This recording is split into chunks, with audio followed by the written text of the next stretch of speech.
Introduction. People do not cut us. Yeah, you're right. Even we are free to roam and do what we like. No one comes to hunt for us for our skin and hairs. How is this possible? Well, we live in a sanctuary. Want to learn more about it? Just join us in this lesson. Objectives.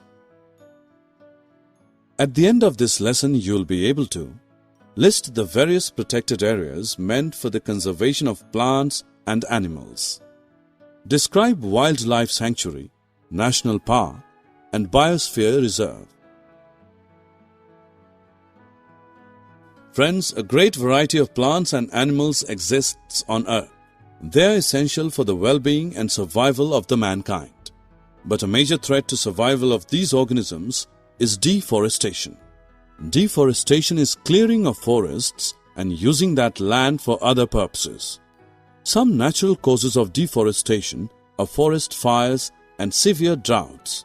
Man-made causes of deforestation include cutting of forest trees for the purposes like procuring land for cultivation, building houses and factories, making furniture, or using wood as fuel, etc. You have already studied about the deforestation and its various causes. Now let us discuss some of its consequences.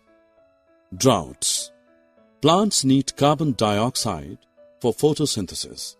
Fewer trees would mean that less carbon dioxide would be used up, resulting in its increased amount in the atmosphere.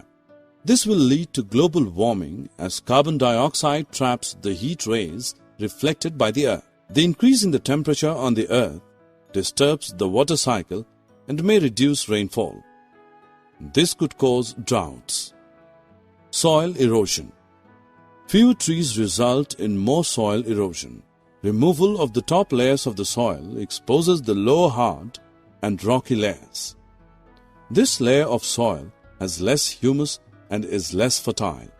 Gradually, the fertile land gets converted into deserts. It is called desertification. Floods. Deforestation also leads to a decrease in the water-holding capacity of the soil. The movement of water from the soil surface into the ground is reduced, resulting in floods. Animals' life gets affected. Deforestation also affects the animal life since forests serve as habitat to most of them. Loss of biodiversity. Cutting of forest means the extinction of thousands of species and varieties of plants and animals, many of which have never been catalogued scientifically. Children, you have become aware of the effects of the deforestation, so now you can understand that there is a need to conserve the forests and wildlife. Moreover, plants and animals are needed for the sustained development of the earth. Conservation of plants and animals are important for maintaining biological diversity, and conservation of biological diversity is needed for survival of humans. You would be eager to know as why these areas are so important. Well, plantation, cultivation, grazing, hunting and poaching are prohibited in these areas. We will now learn about the protected areas for plants and animals. Let us begin with sanctuary. The areas where animals are protected from any disturbance to them and their habitat is called sanctuary. Thus, you can understand that the wildlife sanctuaries provide protection and suitable living conditions to wild animals. You must have visited the zoo in your city. Zoos are the places where animals receive protection. Can you differentiate between a zoo and a sanctuary? Well, in zoo animals live in artificial setting, whereas sanctuary serves as a natural habitat to the animals, which make animals more comfortable there. This is the Satpura National Park. Can you think what a national park is? Yes, the areas reserved for wildlife where they can freely use the habitats and natural resources is called a national park.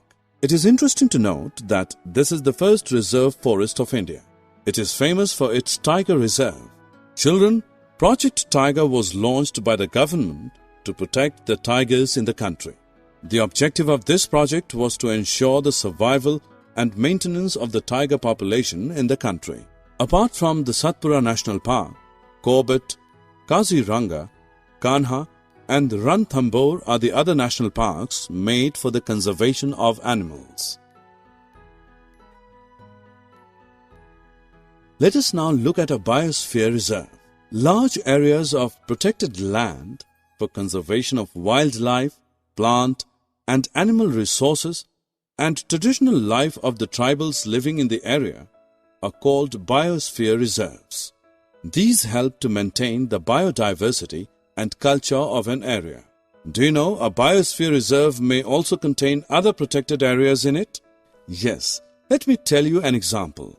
The Pachmari Biosphere Reserve consists of one national park named Satpura and two wildlife sanctuaries named Bori and Panchmari.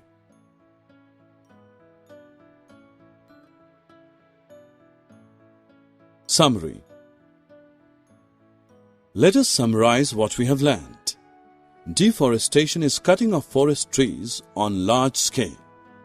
Deforestation may lead to soil erosion, floods, drought and lack in biodiversity. Wildlife sanctuary, national park and biosphere reserve are the areas meant for conservation of forest and wild animals.